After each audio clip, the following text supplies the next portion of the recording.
Good everyone, this is Mohammad Nasim Firdaus and I am here again to have another narration on another approach, which is the natural approach. So today we are having this topic, the natural approach, a naturalistic approach originated from the theory of SLA. SLA refers for second language acquisition, and I believe you already have this particular theory which was applied in the natural approach. Krashen's monitor model is the prime base of this particular approach, the natural approach. I believe everyone will like it because though it has very similarities with CLT, but there are so many things which are new to offer for a language teacher and as well as a language learner. The information here you will find are taken from Richards and Rodgers, Kenneth Romeo, and other different sources. And of course, these slides are prepared by me. So I believe everyone will be here till the last slide, and I am completely have the faith that after having this particular narration, you will have much broader idea on the natural approach, which will help you as a language teacher in your own language classroom for teaching English language. So definitely these approaches and methods are applied for teaching languages, but in here our prime focus will be teaching English language. So that's how I designed this particular narration and this and the detail of this particular approach, the natural approach. So let's start. So what is the natural approach? So it is a coherent approach and it is comparatively easy to adapt to different needs. Whenever we are referring needs, we are referring needs of the learners. So it is an traditional approach based on the use of language in communicative situations without recourse to the native language, and that's what said by the creators Krashen and Terrell, Stephen Krashen and Tracy Terrell. So it is a traditional approach. That means the approaches we find traditionally, you will find a lot of resemblance with it, and one of the main focuses of those communicative approaches are the communicative situations which will also be existing in this particular approach. And Krashen and Terrell categorizes natural approach as natural, psychological, phonetic, neo, reform, direct, analytic, imitative. So these are the features Krashen and Terrell used to introduce the natural approach. And it is comprehension based approaches. Comprehension based refers whenever you are understanding something. So the main and prime focus of this natural approach is to understand, is to have understanding. So it is based on the understanding of the learners.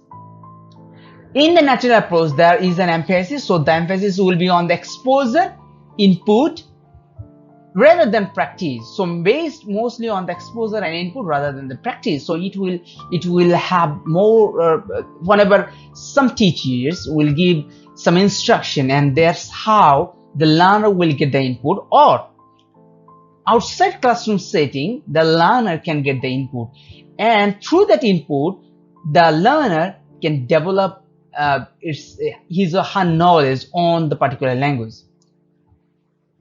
Another emphasis on the emotional preparedness. Emotional preparedness refers whether the learner is excited or not, whether either he or she has some issues in a classroom situation or not, whether he is very open to learning or not.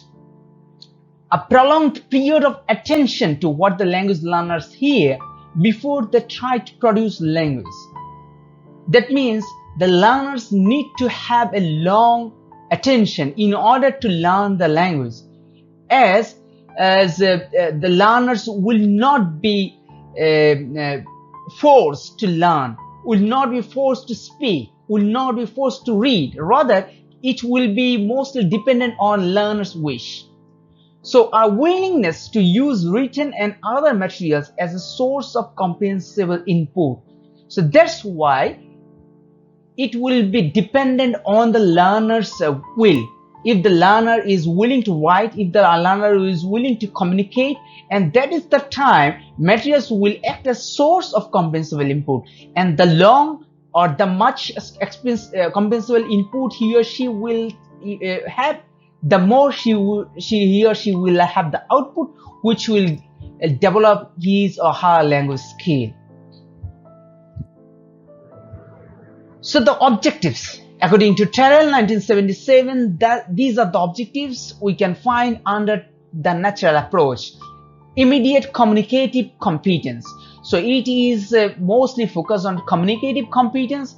And so if you have gone through my other narrations, then you can find that what is communicative competence. Communicative refers as the competencies to communicate in grammatical competence, social linguistic competence, and statistical competence. These are the basic three communicative competences. So those are the goals for this particular approach, the natural approach. And the instruction, the learners will learn grammar through instruction. Then when the teacher, the source, or the instructor will instruct, and through his or her instruction, through the teacher's instruction, there will have modified instruction, there will have improved instruction, and by that instructions, the learners will learn grammar. Students should be given the opportunity to acquire language rather than be forced to learn it. That's what we said in the earlier slide, that whenever the learner feels comfortable to learn, learners feel comfortable to engage with, that is the time the learner will take part in the activities and tasks, and that is the time he or she will be developing comprehensible input. And number 4, affective factors, which is not as which is considered as not as cognitive one. And affective factors are the primary forces, because the learners will join whenever he or she feels comfortable. So, and his or her comfortness will come on the basis of classroom setting, on the basis of the behavior of the teacher. So based on this, when this affective filter will be lower, then the learner will be much comfortable about joining the task and activities, and that's how he or she will be developing his or her language skill. So what is the theory of language? According to Krashen and Terrell, this is the theory of language. Communication is the primary function of language. So Krashen and Terrell think that, or in other words, the natural approach thinks that communication is the primary function of a language. So the primary feature of a language is to communicate. People learn language in order to communicate.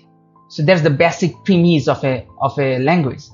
So language is viewed as a vehicle for communicating meanings and messages. Communicating meanings and messages. So there will be messages, and those messages need to be shared.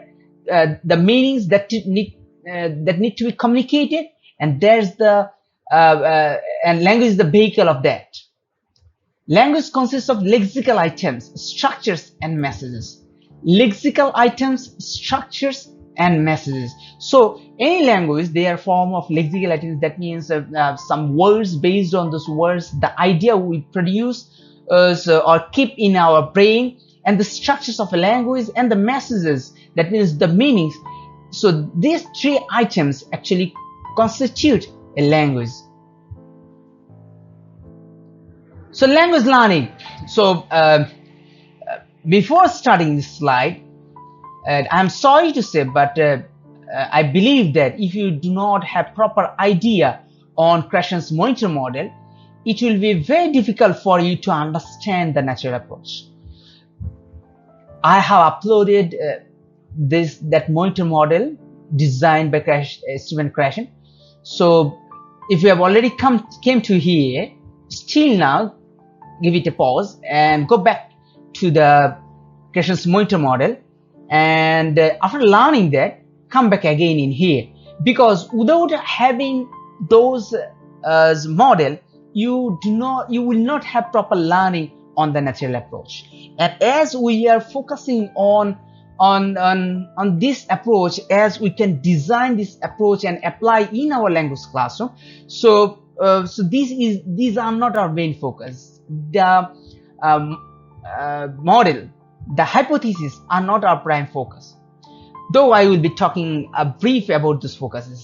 For example, the first one is the acquisition learning hypothesis. That means as there is a hypothesis based developed by Stephen Krashen, and that is that two ways one can learn. One is by acquisition, that means subconscious learning, and another one is learning, that means conscious learning in a classroom setting.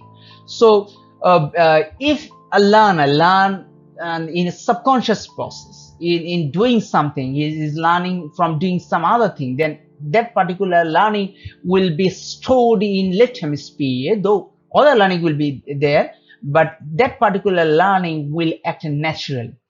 And then monitor hypothesis, then the natural order hypothesis focuses on the natural order of learning. Monitor hypothesis refers on the monitoring. Input hypothesis refers the comprehensible input, though it is referred in input, but it is referring as comprehensible input. And Krashen believes that every learner needs to have only +1, that is I +1, that is the major theme for the input hypothesis. I refers for the intelligence, the basic level of the learner, and +1 is the input he or she needs to take in order to learn a language. So that's the basic and famous theory of Stephen Krashen, I +1, intelligence +1. For example, if you have the level of class 8, then you need to give +1. If you have the level of class 9, then you have to give +1. So from your level, based on your level, and I is referred as the base, as you level. And last one is affective filter hypothesis. It refers that the learner needs to be lower his or her affective filter. He or she needs not to be threatened by the classroom setting.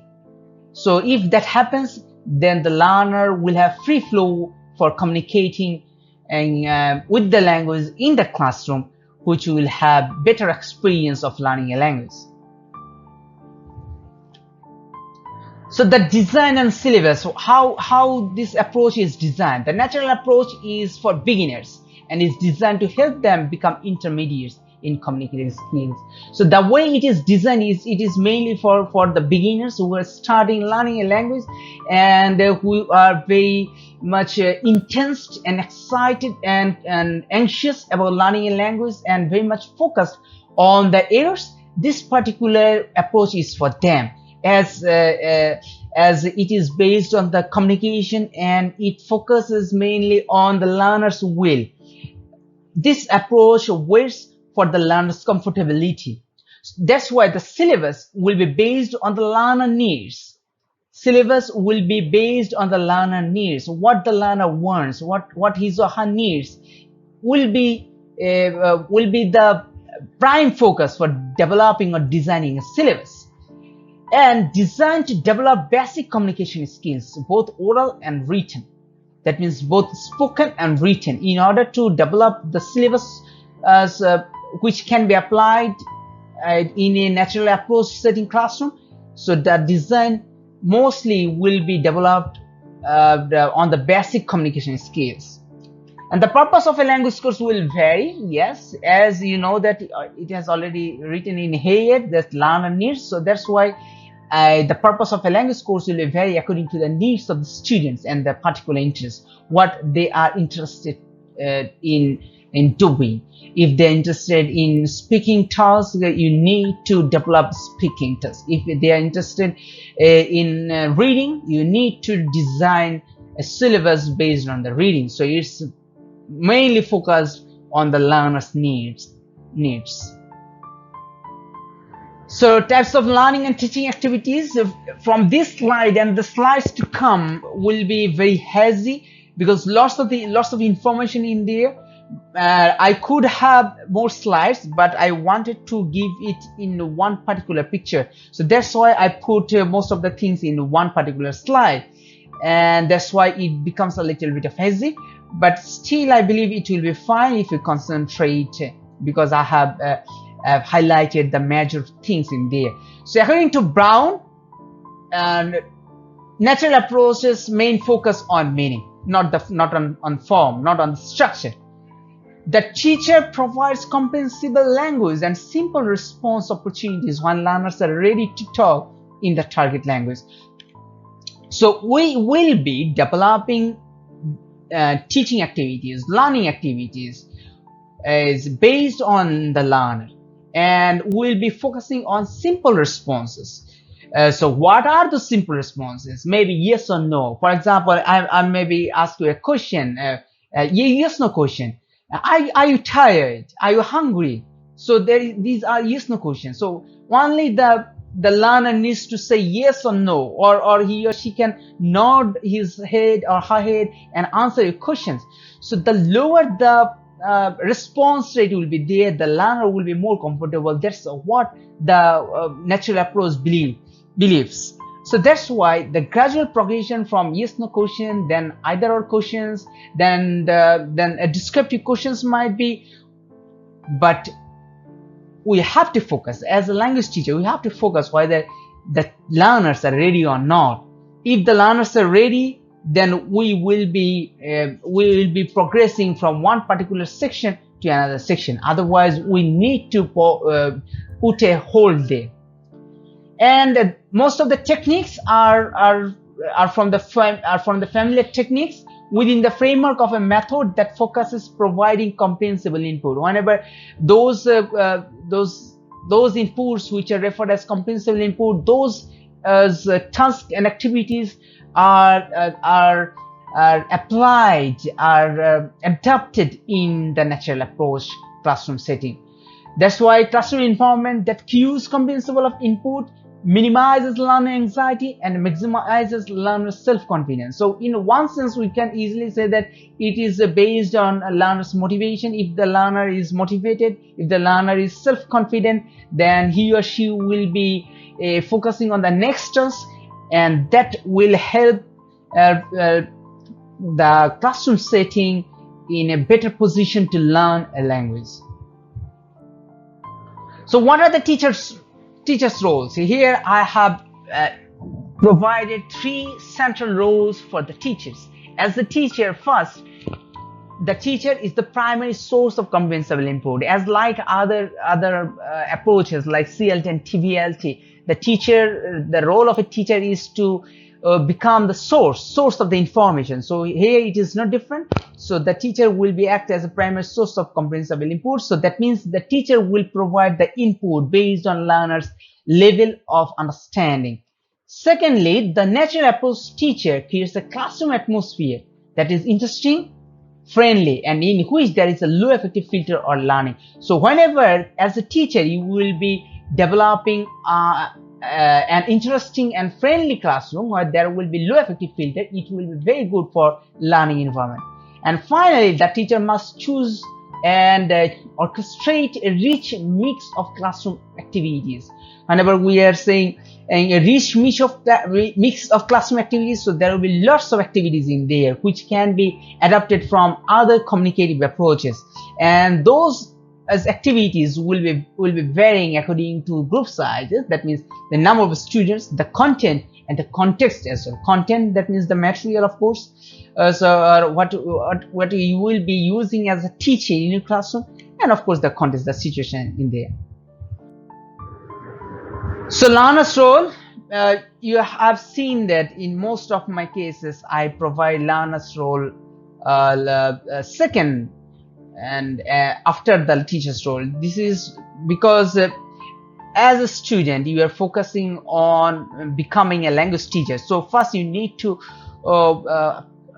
be clarify about your role as a teacher before you move to a classroom. That's why most of the time I provide a teacher's role before learner's role.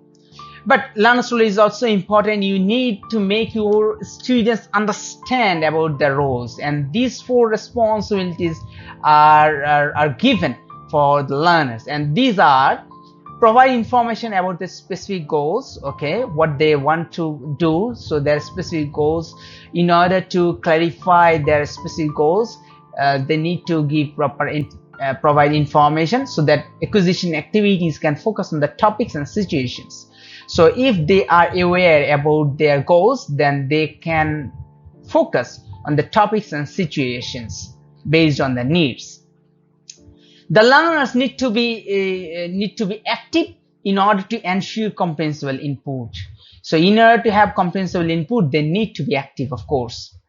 Decide when to start producing speech and when to upgrade, as the teachers will not force the learners to communicate, to go through with this with the response. That's why it will be a role for the learner to decide when to produce speech and when to upgrade and when to go to the next stage.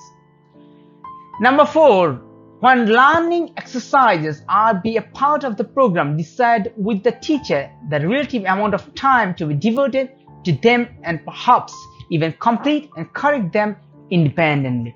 So learning exercises that could be grammatical study, but though we will not be referring grammatical rules, rather than we will be doing different tasks and activities, and the instructions will be there to understand the grammar rather than the rules and regulations. So based on that, learning exercises are to be part of the program. Decide with the teacher the relative amount of time to be devoted to them. So that means the learners, along with the help from the teachers, they will decide the amount of time they need to carry on the task and activities, and completing and correcting them independently. So what will be the materials which we'll be using in a classroom setting? And according to Brown, materials come from the real year. So we will be using real life materials rather than the textbooks, and that's how we can promote comprehension and communication. To make classroom activities as meaningful as possible by supplying the extra linguistic context that helps the acquire to understand and thereby to acquire. Most of us mostly learn from our subconscious mind. That means we learn different things. For example, spending money, how to spend money. We did not go to an institution to learn how to spend money. But yes, without going to an institution, we can easily do that. We can easily do that in our real life. So that's how, following that particular process, a learner can have extra linguistic context in order to understand the meaning, in order to understand the vocabulary, in order to understand the rules and regulations of grammar and other language components. Visual aids is another important inclusion of materials. So the materials which will have pictures, which will have visuals, those will be helping learners to acquire vocabulary within a classroom setting. So that's why most of the teachers use different pictures in a classroom setting for developing vocabulary skill of the learners. And recommended materials, if you want some materials, then schedules, brochures, advertisements, maps, and graded books could be the materials which can be recommended for the teacher to utilize in a language classroom setting. And these are the procedures, and it is the easiest slide comparing all the slides you have till now. But it is needed. because this is the procedure. We do not have class experience from Dan Larson Freeman book, so that's why I needed to put this one. This procedure is also explained and put in your textbook one, so you can easily find this thing in your textbook as well. But I am here to explain and describe the procedures. The first one is TPR. TPR refers total physical response, which refers that whenever you are doing something, you are responding physically. For example, I am saying to raise your right hand. So whenever you will be lifting your right hand, that means you are using your physical response rather than using your speech. So stand up, turn around, raise your right hand. So all the comments are referring your physical response rather than your linguistic response. So in a natural approach classroom setting, you will be following TPR. You will be following total physical response commands, and then you will use TPR to teach names of, that could be anything, that could be maybe names of your body parts, names of different animals and other things. For example, lay your right hand on your head, but put both hands on your shoulder.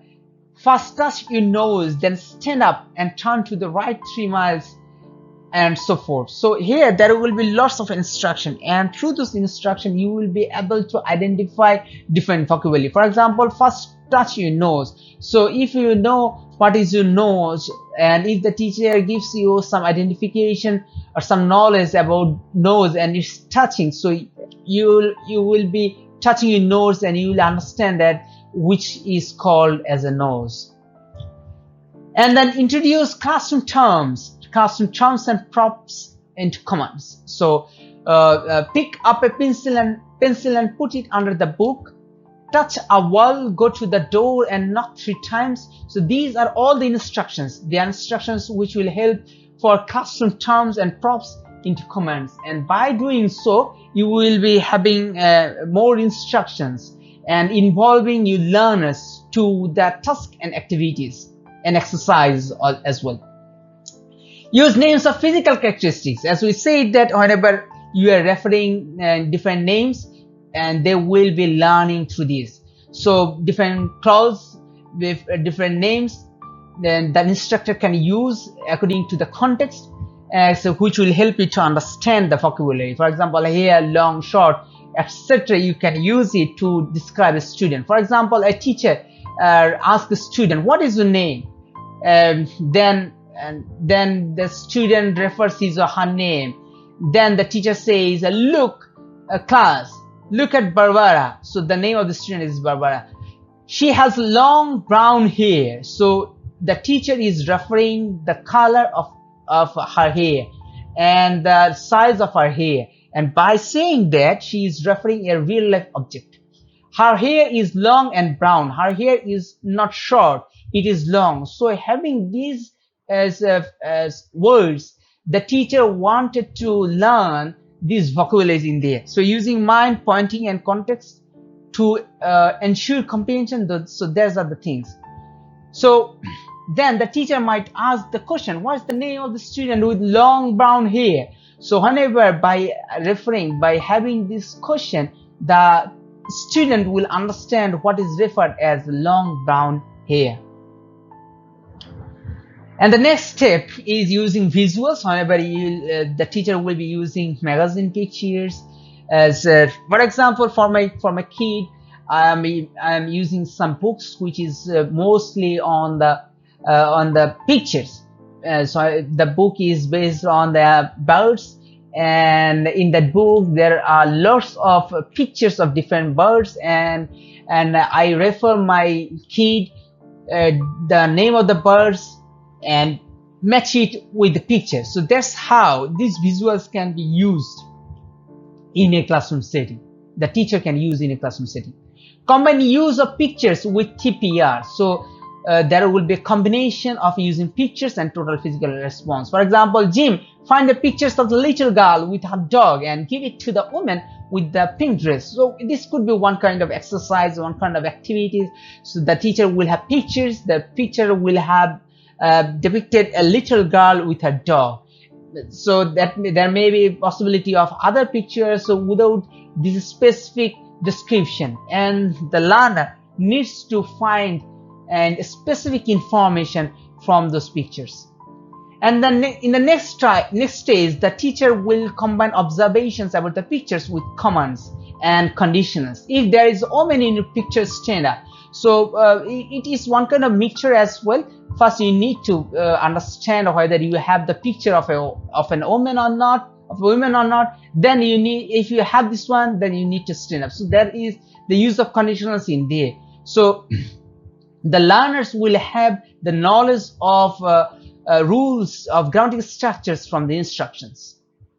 And in the last stage, using several pictures, the teacher will use several pictures in order to have proper idea on this on those pictures. For example, in a picture named as picture 1, the teacher can say that there are several people in this picture. So one appears to be a father, the other a daughter. What are they doing? Cooking. They are cooking a hamburger. Picture 2, they are 2 men in this picture. They are young, they are boxing. So there will be have a picture, and the teacher will be acting as a source and give the information in there, and the students will act according to that. And this procedure was developed by Krashen and Terrell in 1983. So the natural approach belongs to traditional language teaching methods. That's what we have already said, based on observations and interpretation of how learners acquire both first and second language in non-formal settings. So lots of information in there. So based on first language, if the learner wants to learn the second language, so how he or she will acquire that language is referred in natural approach as a form of traditional language teaching method or approach. And the natural approach is focus on comprehension and meaningful communication and comprehensible input. So it is not referring as input, but it is referring as comprehensible input, and it is focused on the communication, but not communication, meaningful communication. So these are the focus in the natural approach. And last of all, it is evolutionary rather than revolutionary in its procedure. So whenever you will be introducing the task, introducing the activities, you will be going through the procedures. So you will have these things. That means you will be evaluating these things rather than revelation. So most of the students like it because of its relaxation in classroom participation, as the learners do not need much exposure, much response. So that's why the learners feel very relaxed. They feel very comfortable in the classroom. So what do you think as a student? What will be your feelings? And of course, as a teacher, what will be your feelings? So do you think that if as a teacher, if you do not push your learner to learn something, they will learn from their personal motivation? Do you think so? Or as a student, do you think that if there is no push, if there is no force from the part of the instructor or teacher, you can learn better? What's your idea? Please put that in comment section. Not in the comment section, but in the forum. There will be a specific topic in there, so please have your answer in there. Let's see whether you are joining in there or not. In the last slide, I didn't get the answer from most of you. Maybe 1 or 2 joined in there. And of course, CLT versus TNA. So we have seen lots of similarities between communicative language teaching and the natural approach.